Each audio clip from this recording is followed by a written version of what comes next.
Bismillahirrahmanirrahim. This is Ali Hasnain at Taqvi bringing you MDCAT and NUGFP English section. Dear students, English is very easy, I tell you, provided you pay attention to the extent that you pay attention to your science subjects, because there you are very conscious in terms of improving your skills on each and every unit. Here somehow you tend to ignore as to what should be prepared and what should not be. And the general feeling prevails as if someone is good enough to handle randomly even without preparation. That's not the case, I tell you. Why? Because see, it's a decisive subject. When it comes to physics, chemistry, biology, I personally believe even a student in Kalashakaku would be standing shoulder to shoulder with you. His concepts would be equally good. Yes, it is English subject where this difference would be stark. So what to do? Make the best out of it. Prepare systematically. Get to know what to do and do it in a way that you should be confident on the ultimate day. Should not be tough really. Let's first get to know how they ask questions on this English segment. See, there are generally three types only.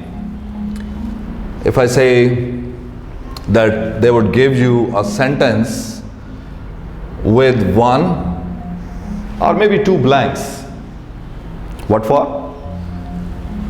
To fill in from the available options. After that given sentence, you would have A, B, C and D options to pick from. Now on the paper you see, for example, this becomes your relevant choice here in this sentence completion question. You have on your answer sheet bubbles available where you have to fill in properly. Sure, this is not visible here. Let me make it here then. See, if you have gone for B option, where B is mentioned on your answer sheet, you would fill in properly. This is one type where you are asked 7 questions actually. It's most often focused on vocab segment. Then you have another area where you get a statement which is underlined from 4 places. In terms of obviously A, B, C, D. This activity is called spot the error.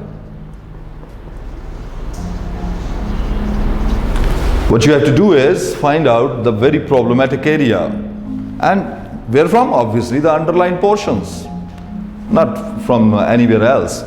You simply systematically crack this area. See A, if there's any problem, fix it. If not, ignore, go to the next. B, C, D. If you're aware on the syntax, you would have no trouble finding out the problematic area. What you do is, suppose here lies the problem in that given sentence. You, on your bubble sheet with reference to this question 2, you fill in that bubble. Okay? This is the second type. Again, you have 7 questions on that. The third and last type that MDCAT and NUGFP would assess you on in terms of the question pattern, that is correction sentences, which means you'd actually be getting 4 different sentences in terms of A, B, C and D. There would be only one flawless sentence here, and your job is to find that out. Supposedly this time, like on first one we went for B, then A, let's go for C. If this be the sentence, obviously that's not to be done there in the paper.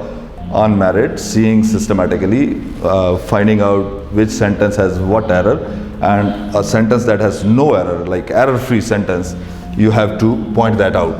So this third type would have C option filled then. This is all you are assessed on, like sentence completion, usage, and pure grammar. When we say this is all, let me be frank, it's not all. It's essentially all about grammar and all about language. So pretty lengthy domain, but again, something that can be done, and that is basically being assessed with reference to what you have already done. Should not be any trouble, I believe, handling that. When I say it's all about two things: one, vocab; two, grammar. If you are good at grammar, if you are good at vocab, you are going to get all these 20 marks, inshallah. Like you have 6 questions here, that makes 20 in all on this English section. And with strength in grammar and strength in vocab, easily manageable really. Let's talk about what is grammar. See this particular sentence, and for that matter all 3 sentences I have mentioned here, they contain errors in all, not exactly errors, they contain all parts of speech in them.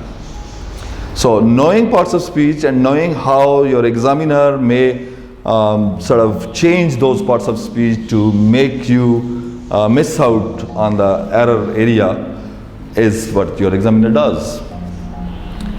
My point is your first ability, which we would definitely be working on, that first ability has to be being able to decipher any error in a given sentence, be that usage wise or rules wise. For an example, we view this parts of speech wise, we label. See what is this, alas? Interjection, of course, right? Da is an article, poor adjective apparently, suffer verb, right? Much adverb, in preposition, Pakistan noun, and your clear conjunction, this S pronoun, and which pronoun? Pronoun plus verb. Is there. Then you have an article, and this pity is what? There is this clue that it has to be a noun. Okay, going for the second sentence, trying to understand what parts of speech have been used there is very important, because once you know that, you can easily know where something has gone wrong. This is understanding the structure of English sentence. Again, this sentence, interjection, right? Noun, you have a conjunction, his is a pronoun. Agree now? If there's any problem, you can point that out in comment section. Friend is noun, our verb, the article, only because it's not addressing this noun voice, it's instead addressing this adjective. So a word that addresses an adjective is an adverb, because it's sort of modifying or adding to the meanings of the adjective. Boys is noun, of course, with preposition, the article, highest, high, higher, highest. What is it? Adjective. Score noun, in preposition, and class noun. See this, if you are able to do that, 50% of the job is already done, because an individual who can see which part of speech is being used where can easily fix any trouble with any part of speech for that matter. And this is all about grammar. If you are strong at tenses, strong at voice, strong at narration, and strong at the fundamental structure of those types of sentences, these things come automatically then. And obviously we have plenty of time. You are in safe hands, I tell you. We have plenty of time to revise them systematically. I would like even to attempt this third sentence from this perspective, labeling parts of speech. Again, interjection. It pronoun, was verb, an article. Interesting film, so adjective. Film is a noun and is a conjunction. People, noun, right? Rushed, again, verb. Rushed how fast, that's an adverb. To book, so this is a verb structure, sort of what you call infinitive, yeah.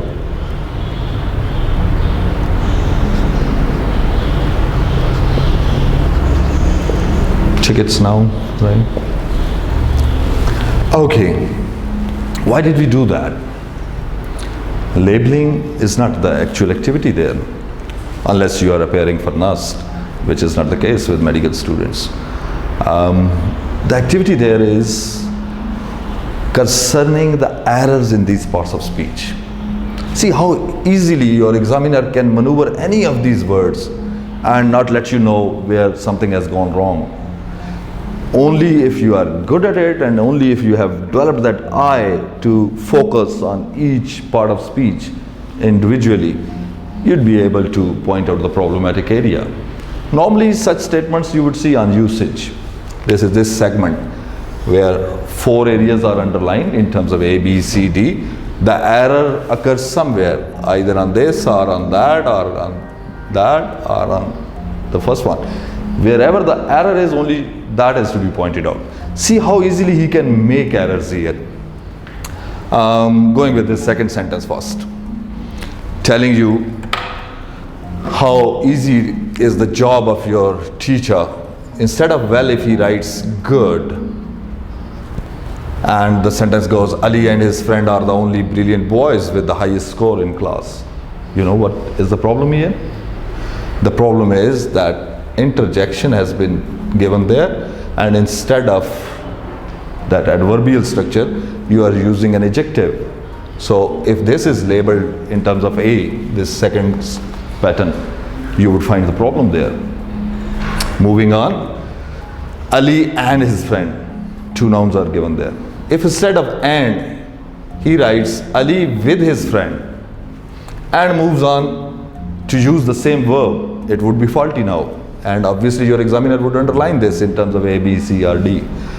Why faulty? Because now the real subject is just Ali.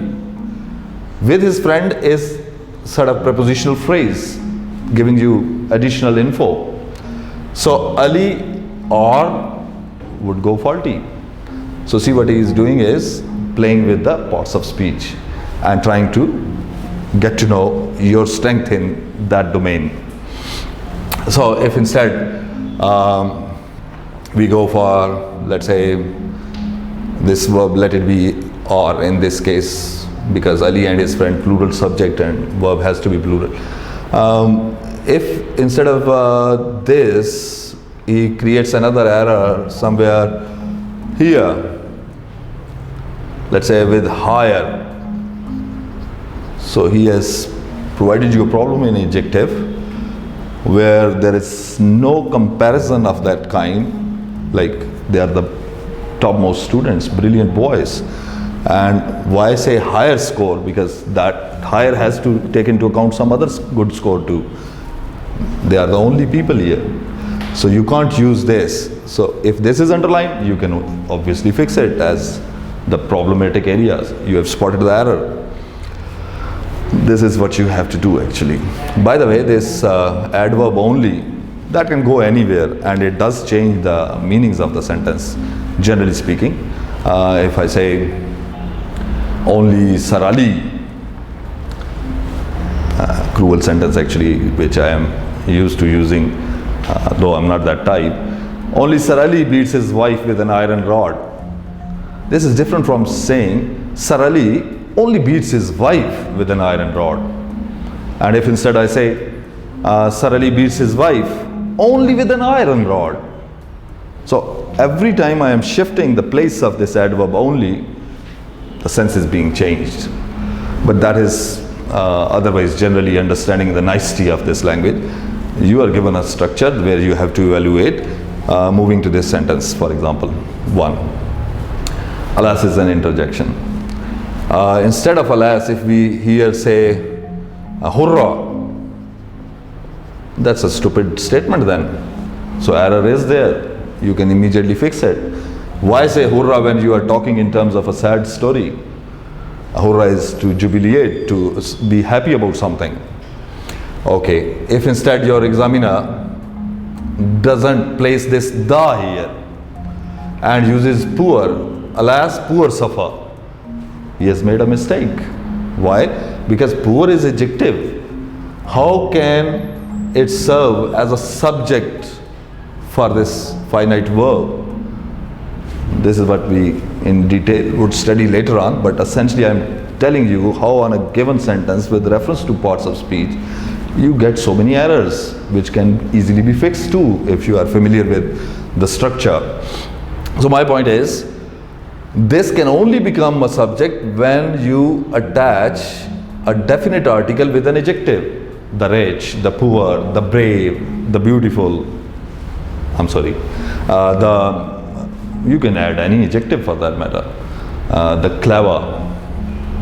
So if it is not there, an error there, and that would be underlined in terms of that second pattern, you simply have to spot the error. If instead of this much, you have more here, problem occurs there. Rest everything would be fixed then. Obviously it would not be poor, the sentence would run fine, though it may be underlined too. But here, because you are not comparing the poor with any other lot yet in this given sentence, if the comparison is implicit and involved, only then you come up with this. This is a general statement in terms of general condition of a given clause. No comparison involved. So you don't say more, you go for much. If instead of in you have at here, problem is there. You can't have at Pakistan. You're talking in terms of a larger chunk where you can be in, like he lives in Karachi, he lives at the airport, he lives at some, like I am at Saint-Avian right now. So you have to understand prepositional usage which he may exploit to expose you. See, he may even underline this, and most of us would immediately go for this as a problem, because pity is a non-count noun, but it's a pity. Why use article with a non-count noun? Actually, there's a general sense of pity. Pity here means disappointment, and that is count noun actually. Disappointment, disappointments. So it's a pity. This is the correct usage, but if it doesn't use this article, that in itself would be a trouble then. That area is to be spotted as problematic area then, because pity is a sort of count noun, general, in that general sense. Again, he may even underline this portion, and instead of this it is, he may give you possessive adjective or possessive pronoun structure without apostrophe. That is the problem now. So see, whenever you see any sentence on this structure, it would necessarily be related to usage, and it would be related to parts of speech again. And the same he can do here by structuring different sentences with minor differences and ultimately giving you one flawless, and you have to find that out. So pattern remains the same, but essentially you are being tested on your grammar skills. Let's go for this third sentence and see what troubles he may create there by maneuvering these parts of speech.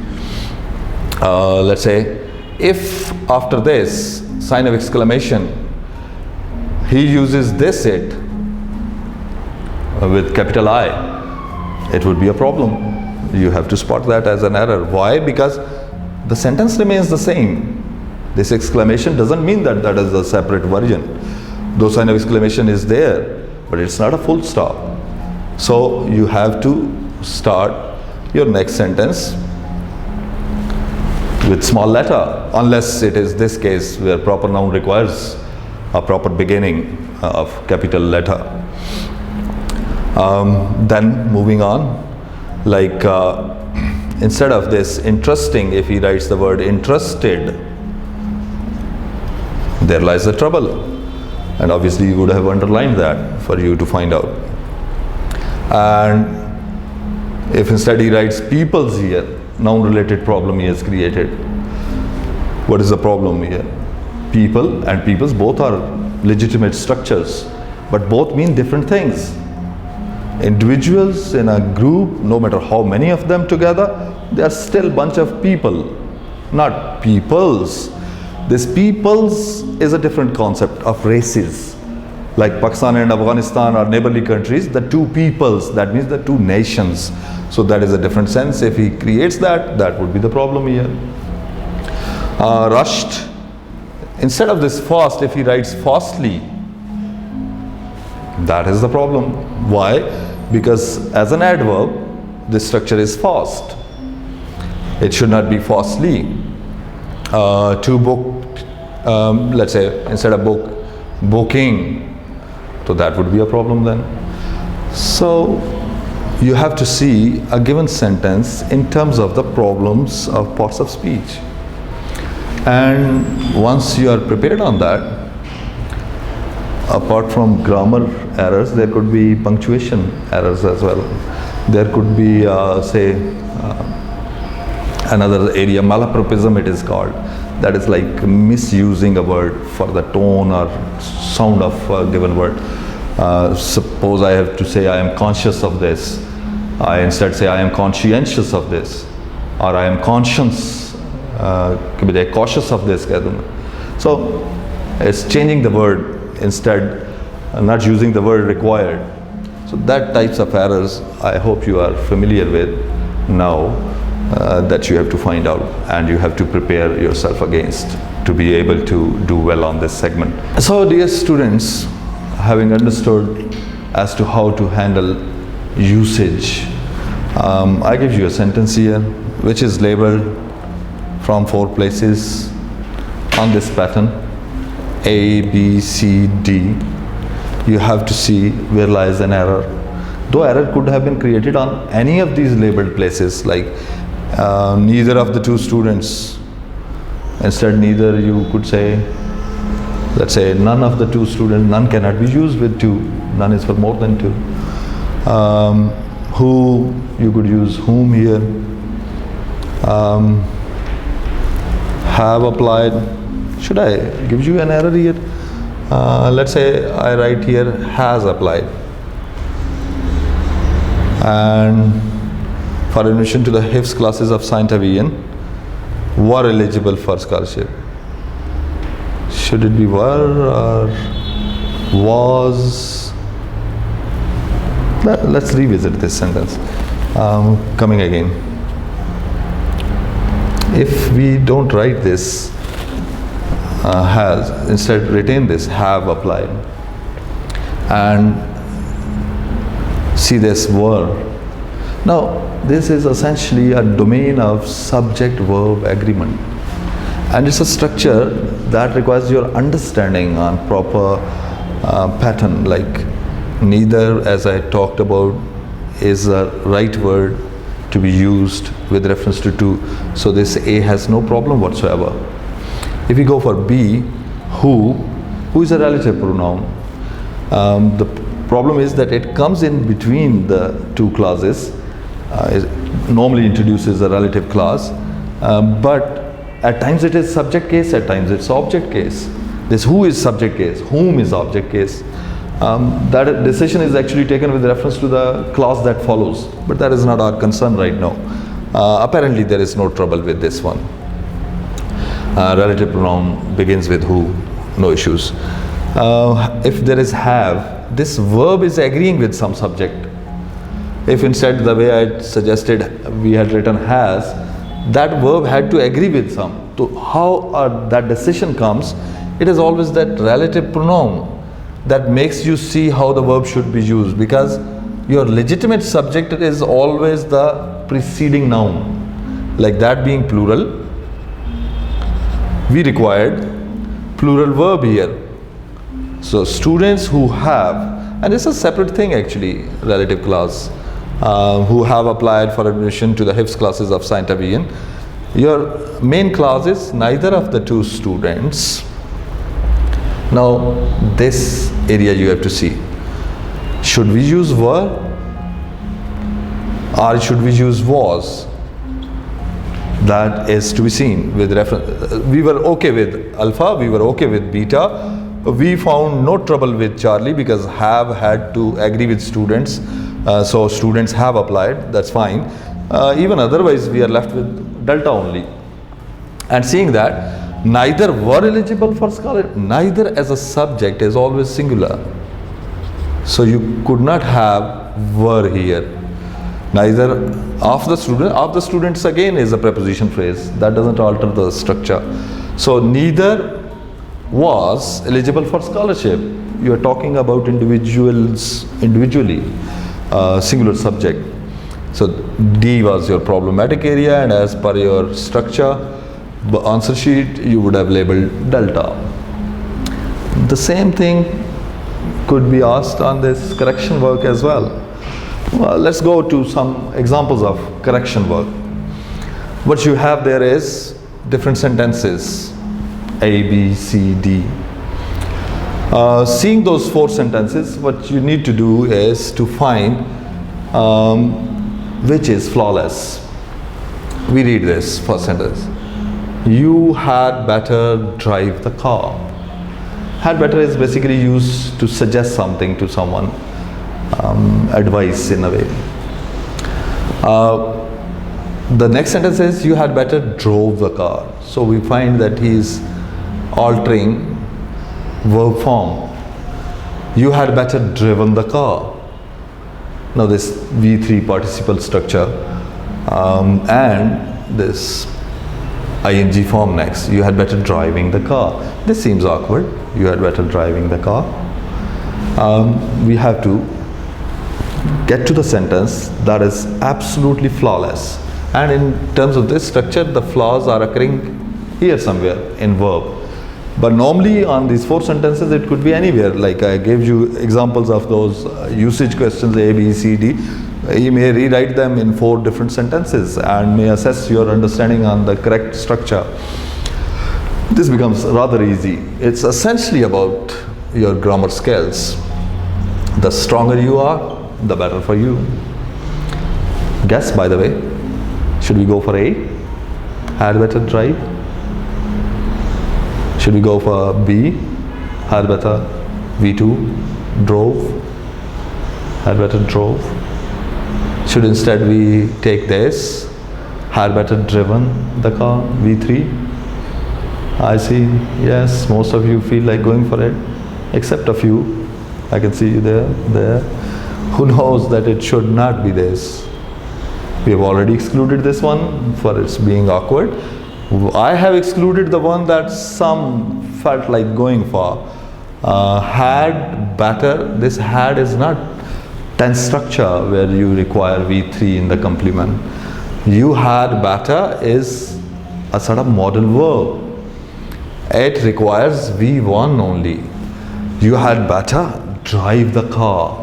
You had better spend your time in Murray for a week maybe. You had better take some rest. So had better is to suggest something, and after had better you always use V1. You need to remember this rule. Had better plus V1. So our correct choice is alpha. Rest, every sentence has some error somewhere. Moving to the second set. We have again a grammar based assessment here. The structure up to this level remains the same. Oh yes, even Ali, myself, same. I never change. I would rather Ali. Now again, the problem with the same verb structures. You have to actually fix it in terms of which verb form should come after would rather Ali. So unless you know, there's no shortcut to it, frankly speaking. But once you know, there's no problem whatsoever.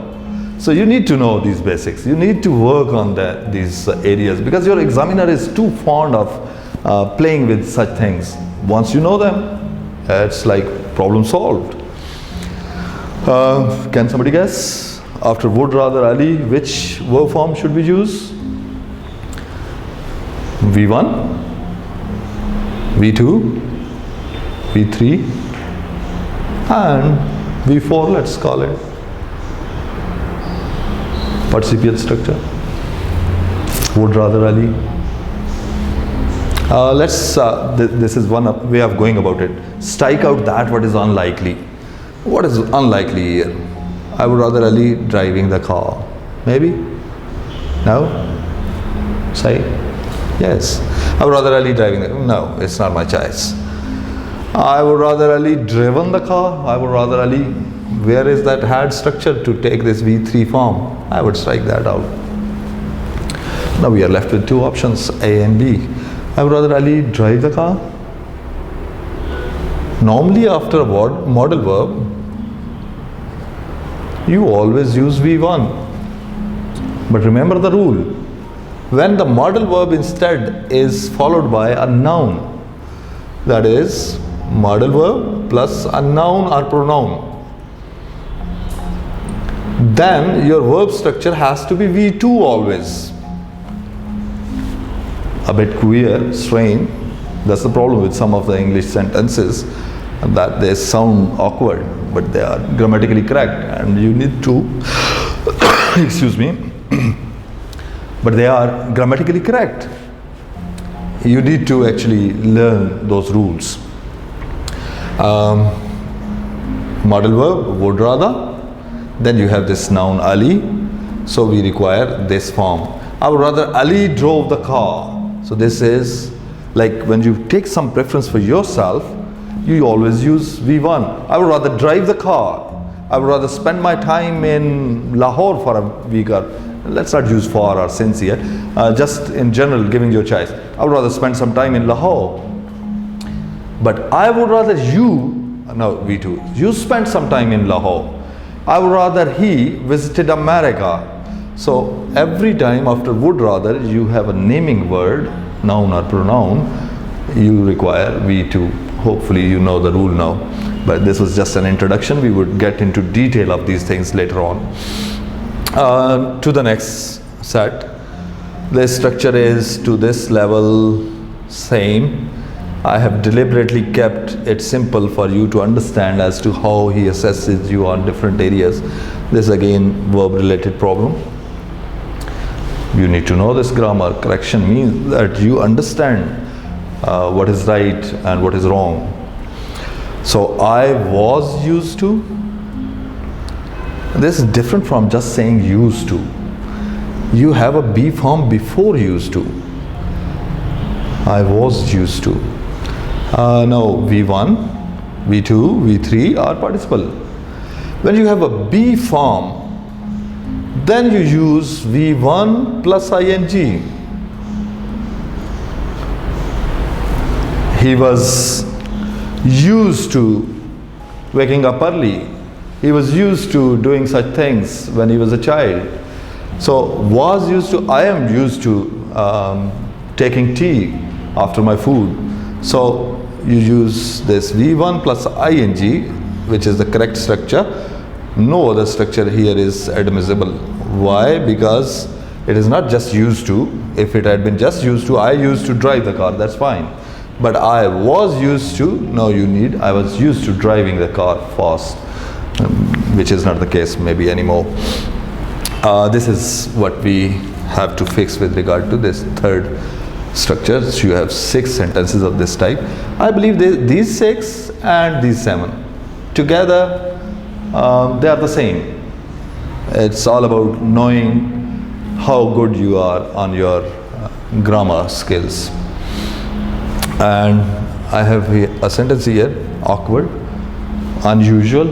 Let's come up with this preface and see how you handle that.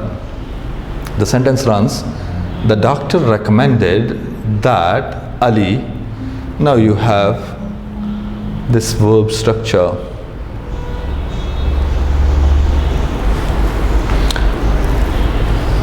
Should it be, the doctor recommended that Ali not drive the car?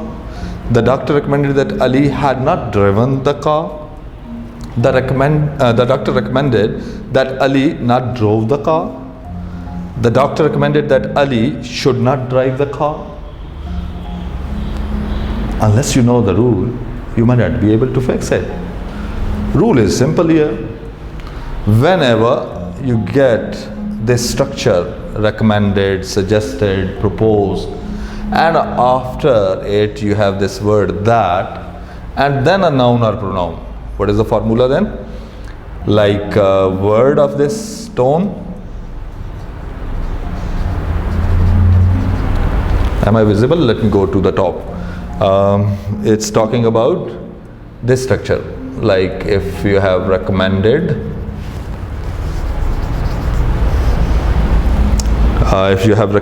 plus word that plus noun pronoun,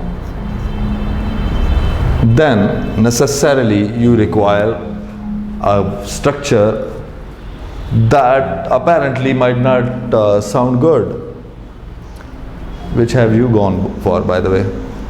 To my mind, most of you must have gone for this: should not drive the car.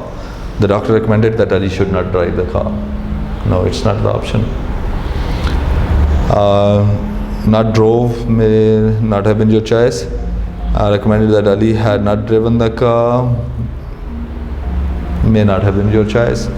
Actually, the correct expression is this, and it may surprise you. Why? Because the doctor recommended that Ali not drive the car. Why this not right? The rule about this structure says that when you have recommended, suggested words, then that, then a noun pronoun, your verb should occur in a manner that apparently could have good feel with should. Like the doctor recommended that Ali should not drive the car. Now you simply need to remove that should if it is there. So without should, whatever is left, that is grammatically correct structure. Like in democracy, they recommend that the voting. So they recommend that the voting should be a secret ballot. Now we remove should, and what we are left with, they recommend that the voting be a secret ballot. This is what we would get into in a detailed fashion later on. But my point is that you get 4 sentences and you simply have to pick up the one that is flawless. You can easily handle that. Let's move to the next segment now. Now, moving towards the last segment, see, this area has not been discussed so far. We talked about sentence correction. We talked about usage. This sentence completion, actually with blanks, you may be assessed on all these skills. I told you there are 2 skills actually, vocab and then grammar. Any mode he adopts, any format he uses, he is essentially assessing you on these things. Now, systematically talking about vocab, MDCAT and NUMs, you people have an advantage. Why? Because you have that stipulated list with over 200 words, easy to remember. Most often in sentence completion, he asks those vocab questions. But there are other types of sentence completions as well. You need to know, because at times they do assess you on these domains too. Essentially 3 areas of sentence completion. One is logic based, the other is grammar based, and the last I just mentioned, vocab based. Since you have to answer some 7 questions on this domain, very important. When I say logic based, let's have a bit of understanding as to how to crack a logic based multiple choice question. See this first example, my neighbor is ARN. Obviously the logic is not too simple to just retain A here and thereby enable you to cross out words starting with vowel sound. That's not the case. He would give you A or N. That means all 4 options are valid there to be seen in terms of the right choice. The sentence runs, my neighbor is a and dash old lady who has over 10 cats. Now, why we call it logic based? Because you have to see it in terms of the structure to pick the choice. Otherwise, like eccentric, you are familiar with that word? Center se jo nikla ho, eccentric, quaint, unusual, somebody who is strange, healthy, you know, and you must know the difference between healthy and healthful. Places are healthful because healthy means the physical condition. He's feeling healthy. Ideal, plain word. Irritable, plain word. Now, go for a guess. Give you a shot. Say which option? Healthy, old lady. Old lady could be healthy, but who has over time? What has this got to do with this health? I don't consider it likely. So I would first go out for striking out that is unlikely. Irritable could be likely, so let's not decide about this yet. Ideal, there's no reference, no logic as to why should we call this old lady maintaining 10 cats an ideal scene or ideal situation. It cannot be ideal. Let's cross out. Hopefully you agree with my logic. Then we are left with this option and this. Irritable. The entire context of this statement has shown no such thing as could be troublesome for anyone else. If she is retaining or maintaining or keeping 10 cats, it doesn't have to do with anyone else as long as it doesn't irritate them, directly influence them. So I won't go for this irritable. I would instead stick to this alpha option. This is an unusual thing. Normally, 1 or 2 cats could do for the fun of it, but having 10, that's a bit eccentric. So this is what you should have gone for. Second sentence. In fact, the idea was dash, but it still hurt. Again, logic based. Why logic based? Because this but is a contrast signaling word. That hurts. That means initially it should not hurt. That's the logic involved in such sentence completion. If you start deciphering that logic, it becomes a childish game. Words automatically pop out to be fit in these blanks. The idea was, but it still hurt. Now, you have to see the tone of these words. Elaborate is positive tone. Baffling is negative tone. Ludicrous is maybe neutral or a bit negative. Appalling is very negative. At times, this tone itself helps you get to the right choice. But see here, you have 3 negative, two essentially negative and 1 neutral tone and 1 positive tone. So this deciphering of tone has not worked wonders for us here. Whereas if we see the next sentence, which we will later on be doing, there it will help us. Let's otherwise generally guess. In fact, the idea was dash, but it still hurt. Now you have to see something that doesn't hurt in the first blank. Not hurting is what? Elaborate is a detail. It has got no relationship with this word hurt. So we strike out unlikely. Baffling. The idea was confusing, baffling, but if it is confusing, it is bound to hurt. So why take this choice?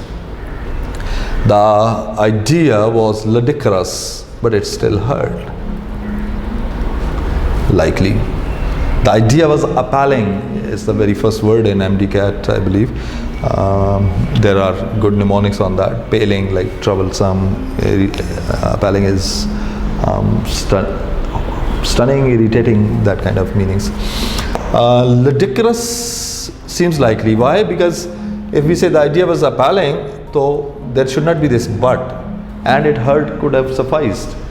It has to be something apparently harmless. Ludicrous is that which is with the purpose to amuse someone, an unusual thing. So we stick to this option beta. Going for the third, he wandered dash around the town in the pouring rain. Our options are serenely, contentedly, blithely, disconsolately. I told you earlier that tone helps you in picking up the right choice. See, Serena restaurant, you know, calm, positive tone. Contentedly, content, positive tone. Blithe, happiness, positive tone. The only word, even the prefix is negative, disconsolately, so negative tone. We cannot pick any word when all three words have positive tone. Why this, why not that then? The only word that has different choice, even without knowing the meanings of this word, because it is logic based on that logic, we can pick this up. And then again the structure says, he wandered, गाँव में फिरता रहा in the pouring rain. बारिश में मज़े से भी कोई फिर सकता है, no harm, बट जो मज़े से फिर रहा है वो खुशी से भी फिर रहा है, जो खुशी से फिर रहा है वो काम भी है. So it should no way be our option, none of these three. Disconsolately meanings are like in a sad mood, dejectedly. We have gone for this option. Logic based sentence completion, hopefully you have understood.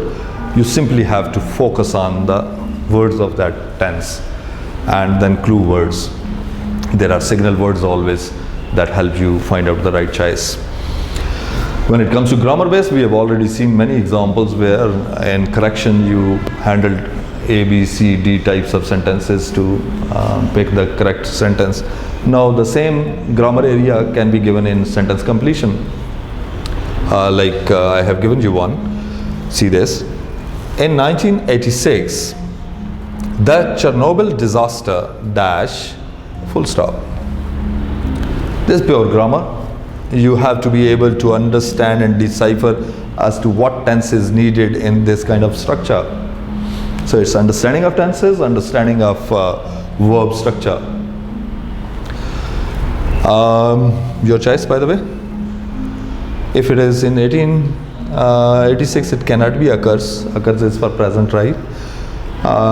Occurred may be likely, has occurred, but it has something to do with the current time too.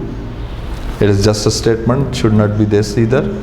Had occurred, this past perfect, the thing is of remote past, but remember always when you have this expression in, no matter in 300 before Christ, you are bound to use V2.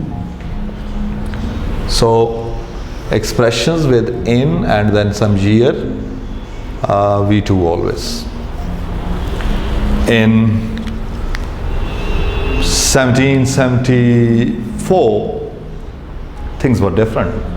So were different, V2. Had been different? No, that is not the choice. We are clear on these two. But this being the major chunk, the third type of sentence completion called vocab based, we have to work on this at length. Vocabulary is no difficult to understand. So my dear students, the job is to be able to manage vocab section.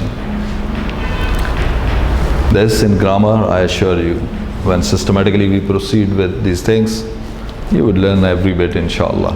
All you require is pay attention and whatever assignment given, manage that. This is your part of the game. Though there are some shortcuts available. I tell you, like vocab is not difficult. All you have to do is stand and say, Zandapi means a woman, Zandapi means a strong woman, This is cramming method, which is sort of popular in our part of the world. You have other methods too. like it is called, spellings are pretty difficult. This too has gained some grounds. Mnemonics. It's like an analogy trying to facilitate your memory, some connection or clue of a kind that helps you remember that word for a longer duration. It's easy for MDCAT because they have that list available and they simply need to prepare on those words. Be that managing that list through cramming or through mnemonics. Mnemonics should actually be managed on advanced vocab, and where it facilitates, because at times it may even confuse you. Just an example what it is like. Suppose we have this word, Aboriginal. It actually, you are reading from the book and you are reading its meanings. The point is, Aboriginal means native. The point is how to retain this meaning for a longer duration, for the purpose of the exams. Yes, your mnemonic could help you. If this is deciphered as Abba and this as regional, Abba is region ka hai, so this actually means being native to some land. So Aboriginal means native or resident, like Red Indians were the Aboriginals of America. This is called mnemonic. Let's manage some more on this pattern. It may help. Let's say we have the word onerous. This is what I keep telling my students. Punjabi deciphering. This means one Ras. It's the month of fasting now, and you people if you have to fast with one Ras, it would be pretty tough, pretty difficult. This is what the word means. The responsibilities are onerous. Onerous means tough, stressful, strainful. And one Ras in the morning does the same job. No matter if the Rases are doubled, like do Ras, it still means the same, difficult. Duress of times, you might have heard this phrase, by virtue of COVID-19. It's a duress of a kind that is shattering the nerves of many. So duress means stress. Again the same meanings, and again the same analogy has worked for us, Doras. And by the way, the third word I do is deleterious, and deleterious is damaging to health, like smoking is deleterious. So see, you are even deleting the rust thing. You are getting nothing at all, and you have to fast the entire day, some 18 hours maybe, damaging to health. So this mnemonic thing does work, but before that you need to have very clear understanding of the words, and you should know that at a later stage these things should not confuse you. Maybe a word or two on the same pattern, mnemonics. Supposedly we have the word, let me find some, gregarious. Okay, gregarious actually means being social, gregarious. And the analogy or the mnemonic is, if you see this, there is this Urdu sound, ghar ghar, gregarious. So a person who goes from home to home is social actually. So if you know the meaning social, the gregarious attitude of my teacher made him good friends with many of his students. So gregarious is social. The word accrue, which means to pile up, to gather. Again this crew is like more addition, members of say a group, like managing a ship. So accrue is that compiling or adding up. This does work. That obviously when once we get into advanced vocab, we'd be utilizing from. But the standard method that the world adheres to is based on root words, prefixes and suffixes. And knowing the meanings of any of the three, like prefix or root word or suffix, when I say prefix, root word, and suffix. Suffix that follows, pre that comes first, root word is this. So words can be changed on this pattern. My point is that if you know this word side means killing, very common word, and we normally use it in the context of suicide. Sui means self, so the meanings would be self-killing. There are many words on this pattern that otherwise you might not be familiar with, but knowing this root word, you can easily get to know their meanings. Like you must have heard of genocide. Side is killing, geno is large scale, killing of masses.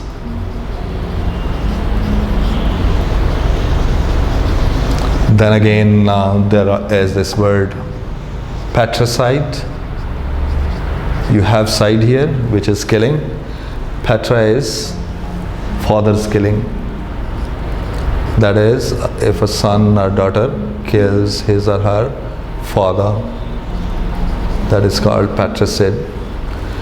You have fratricide. Fratricide means killing of brother or sister, sibling.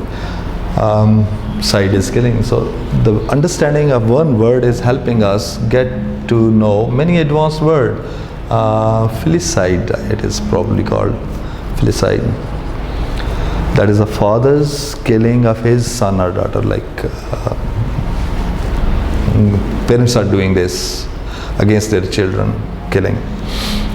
And then you have so many other words you might be familiar with that and this side thing. Homicide, quite common. Homicide, and then you have heterocide as well. Heterocide or heterocide pronunciation, I'm not sure. But see, homo means of your kind, like. So killing of human beings. Heterocide is like not of your like, somebody else. Normally it's a killing with a purpose.